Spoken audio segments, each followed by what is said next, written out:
NCIB times ಮೀಡಿಯಾಗೆ ಸ್ವಾಗತ. ನಾನು ದರ್ಶನ್ ಹುಣಸೂರು. ಪ್ರಖ್ಯಾತ ಕಾನ್ಫಿಡೆಂಟ್ ಗ್ರೂಪ್ನ ಮಾಲೀಕ ಹಾಗೂ ಉದ್ಯಮಿ ಸಿಜೆ ರಾಯ್ ಕೇಸ್ನ ತನಿಖೆ ಇನ್ನೂ ಕೂಡ ಮುಂದುವರೆದಿದೆ. ಇದರ ಬೆನ್ನಲ್ಲೇ ಐಟಿ ಕಣ್ಣು ಸಿಜೆ ರಾಯ್ ಅವರ ಮೇಲೆ ಬಿದ್ದಿದೆ ಯಾಕೆ ಅನ್ನುವಂಥ ಪ್ರಶ್ನೆ ಕೂಡ ಇದೆ. ಅಷ್ಟಕ್ಕೂ ಸಿಜೆ ರಾಯ್ ಕಾನ್ಫಿಡೆಂಟ್ ಕಳೆದುಕೊಂಡಿದ್ದು ಯಾಕೆ, ಸಿಜೆ ರಾಯ್ ಬರೆದ 9 ಪುಟಗಳ ಡೆತ್ ನೋಟ್ನಲ್ಲಿ ಏನಿದೆ, ಇದೆಲ್ಲದರ ಕುರಿತು ಕಂಪ್ಲೀಟ್ ಆಗಿರುವಂತಹ ರಿಪೋರ್ಟ್ ಇಲ್ಲಿದೆ ನೋಡಿ. ಕಾನ್ಫಿಡೆಂಟ್ ಕಳೆದುಕೊಂಡಿದ್ಯಾಕೆ ಸಿಜೆ ರಾಯ್? ಐಟಿ ಕಣ್ಣು ರಾಯ್ ಮೇಲೆ ಬಿದ್ದಿದ್ಯಾಕೆ? ಆರೋಪ ನಿಜಾನಾ? ಪ್ರಖ್ಯಾತ ಕಾನ್ಫಿಡೆಂಟ್ ಗ್ರೂಪ್ನ ಮಾಲೀಕ ಮತ್ತು ಉದ್ಯಮಿ ಸಿಜೆ ರಾಯ್ ಪ್ರಕರಣ ತನಿಖೆ ಇನ್ನೂ ಕೂಡ ನಡೀತಾ ಇದೆ. ಇದರ ಬೆನ್ನಲ್ಲೇ ಐಟಿ ಕಣ್ಣು ಸಿಜೆ ರಾಯ್ ಅವರ ಮೇಲೆ ಬಿದ್ದಿದ್ಯಾಕೆ ಅನ್ನುವಂತಹ ಪ್ರಶ್ನೆ ಕೂಡ ಕಾಡ್ತಾ ಇದೆ. ಕೊಚ್ಚಿಯಲ್ಲಿ ನಡೆದಂತಹ ಫ್ಲಾಟ್ ಮಾರಾಟ ಪ್ರಕ್ರಿಯೆಯಲ್ಲಿ ಭಾರಿ ಪ್ರಮಾಣದ ತೆರಿಗೆ ವಂಚನೆ ನಡೆದಿದೆ ಅನ್ನುವಂತಹ ಗಂಭೀರ ಆರೋಪದ ಮೇಲೆ ಐಟಿ ಅಧಿಕಾರಿಗಳು ಈಗ ರಾಯ್ ಅವರ ವ್ಯವಹಾರಗಳ ಮೇಲೆ ನಿಗಾ ಇಟ್ಟಿದ್ರು ಅಂತಲೂ ಕೂಡ ಹೇಳಲಾಗಿತ್ತು. 2025ರಲ್ಲಿ ಕೇರಳದ ಕೊಚ್ಚಿಯಲ್ಲಿ ಸಿಜೆ ರಾಯ್ ಅವರು ಸುಮಾರು 156 ಫ್ಲಾಟ್ಗಳನ್ನ ಮಾರಾಟ ಮಾಡಿದ್ರು. ಈ ವ್ಯವಹಾರದಲ್ಲಿ ದೊಡ್ಡ ಮಟ್ಟದ ಅಕ್ರಮ ನಡೆದಿದೆ ಅನ್ನುವಂತಹ ಮಾಹಿತಿ ಐಟಿ ಇಲಾಖೆಗೆ ಲಭ್ಯ ಆಗಿತ್ತು. ಫ್ಲಾಟ್ಗಳ ಮೂಲ ಬೆಲೆಗಿಂತ ಅತ್ಯಂತ ಕಡಿಮೆ ಬೆಲೆಗೆ ಅವುಗಳನ್ನ ಮಾರಾಟ ಮಾಡಲಾಗಿದೆ ಅಂತ ಹೇಳಿ ದಾಖಲೆಗಳಲ್ಲಿ ತೋರಿಸಲಾಗಿತ್ತು. ಈ ಮೂಲಕ ಸರ್ಕಾರಕ್ಕೆ ಪಾವತಿಸಬೇಕಾದ ಕೋಟ್ಯಾಂತರ ರೂಪಾಯಿ ತೆರಿಗೆಯನ್ನ ವಂಚನೆ ಮಾಡಲಾಗಿದೆ ಅನ್ನುವಂತಹ ಮಾಹಿತಿ ಐಟಿ ಅಧಿಕಾರಿಗಳಿಗೆ ಸಿಕ್ಕಿತ್ತು. ಹೀಗಾಗಿ ಸಿಜೆ ರಾಯ್ ಸಂಬಂಧಿಸಿದ ಸ್ಥಳಗಳ ಮೇಲೆ ಐಟಿ ಅಧಿಕಾರಿಗಳು ದಾಳಿ ಮಾಡಿದ್ರು ಅಂತ ಹೇಳಲಾಗಿದೆ. ಫ್ಲಾಟ್ ಬೆಲೆಯನ್ನ ಮಾರುಕಟ್ಟೆ ದರಕ್ಕಿಂತ ಕಡಿಮೆ ತೋರಿಸಿ ಮಾರಾಟ ಮಾಡಿರುವಂತದ್ದು. ದಾಖಲೆಗಳಲ್ಲಿ ಆನ್ಲೈನ್ ಟ್ರಾನ್ಸಾಕ್ಷನ್ ಕೇವಲ ಕಡಿಮೆ ಮೊತ್ತವನ್ನ ತೋರಿಸಿರುವಂತದ್ದು. ಉಳಿದ ಹಣವನ್ನ ಖರೀದಿದಾರರಿಂದ ಕ್ಯಾಶ್ ರೂಪದಲ್ಲಿ ಪಡೆದಿರುವಂತಹ ಆರೋಪ. ಆನ್ಲೈನ್ ಮೂಲಕ ಸಣ್ಣ ಮೊತ್ತದ ವ್ಯವಹಾರ ನಡೆಸಿ ಸರ್ಕಾರಕ್ಕೆ ತೆರಿಗೆ ವಂಚಿಸಿರುವಂತಹ ಆರೋಪ. ಅಷ್ಟೇ ಅಲ್ಲ, ಸಿಜೆ ರಾಯ್ ಅವರ ಆರ್ಥಿಕ ವ್ಯವಹಾರಗಳ ಮೇಲೆ ಐಟಿ ಕಣ್ಣು ಬೀಳೋದಕ್ಕೆ ಮತ್ತೊಂದು ಪ್ರಮುಖ ಕಾರಣ ಅಂತ ಹೇಳಿದ್ರೆ ಅವರ ದುಬೈನ ಪ್ರಾಜೆಕ್ಟ್ಗಳು.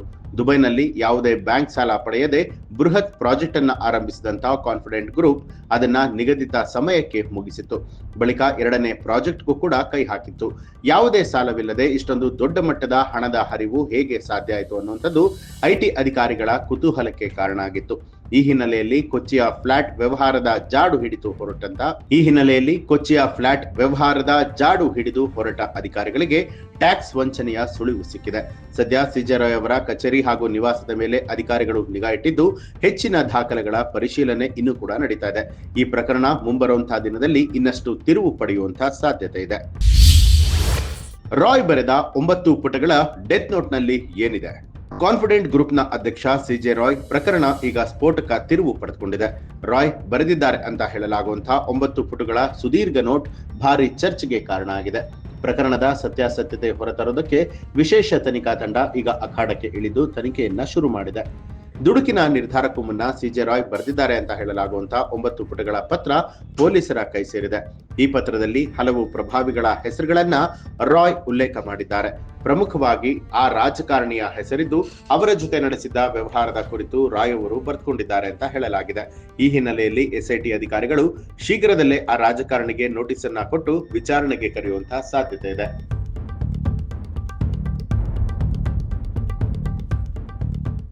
ಕೇವಲ ರಾಜಕಾರಣಿ ಅಷ್ಟೇ ಅಲ್ಲ, ಆದಾಯ ತೆರಿಗೆ ಇಲಾಖೆ ಅಧಿಕಾರಿಗಳ ಕಿರುಕುಳದ ಬಗ್ಗೆಯೂ ಕೂಡ ರಾಯ್ ಪತ್ರದಲ್ಲಿ ಉಲ್ಲೇಖ ಮಾಡಿದ್ದಾರೆ ಅಂತ ಹೇಳಲಾಗಿದೆ. ಇತ್ತೀಚಿನ ದಿನದಲ್ಲಿ ಐಟಿ ಅಧಿಕಾರಿಗಳು ಕೊಡ್ತಾ ಇದ್ದಂತಹ ಟಾರ್ಚರ್ ಬಗ್ಗೆ ಮತ್ತು ಅದರಿಂದ ತಾನು ಅನುಭವಿಸ್ತಾ ಇದ್ದಂತಹ ಮಾನಸಿಕ ಒತ್ತಡದ ಬಗ್ಗೆ ರಾಯ್ ಪತ್ರದಲ್ಲಿ ವಿವರಿಸಿದ್ದಾರೆ ಅಂತ ಹೇಳಲಾಗಿದೆ. ತಮಗೆ ಯಾವ ರೀತಿ ಕಿರುಕುಳವನ್ನ ಕೊಡಲಾಗಿತ್ತು ಅನ್ನುವಂಥದ್ರ ಬಗ್ಗೆ ಪತ್ರದಲ್ಲಿ ಮಾಹಿತಿ ಇದ್ದು ಎಸ್ಐಟಿ ಇದನ್ನ ಗಂಭೀರವಾಗಿ ಪರಿಗಣಿಸಿದೆ.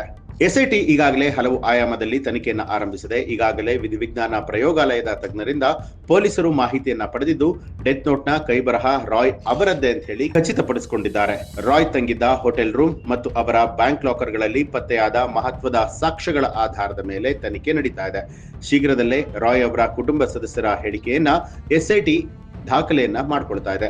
ದುಬೈನಲ್ಲಿ ನಡೆಸ್ತಾ ಇದ್ದಂತಹ ಬೃಹತ್ ಉದ್ಯಮದಲ್ಲಿ ಏನಾದರೂ ಭಾರಿ ನಷ್ಟ ಆಗಿತ್ತಾ ಅಥವಾ ವ್ಯವಹಾರಕ್ಕೆ ಸಂಬಂಧಪಟ್ಟ ಹಾಗೆ ಸಿಜೆ ರಾಯ್ ಅವರಿಗೆ ಯಾರಿಂದಾದರೂ ಬೆದರಿಕೆ ಕರೆಗಳು ಬಂದಿತ್ತಾ ಅನ್ನುವಂಥದ್ರ ಬಗ್ಗೆ ಪೊಲೀಸರು ಮಾಹಿತಿಯನ್ನ ಕಲೆ ಹಾಕಿದ್ದಾರೆ.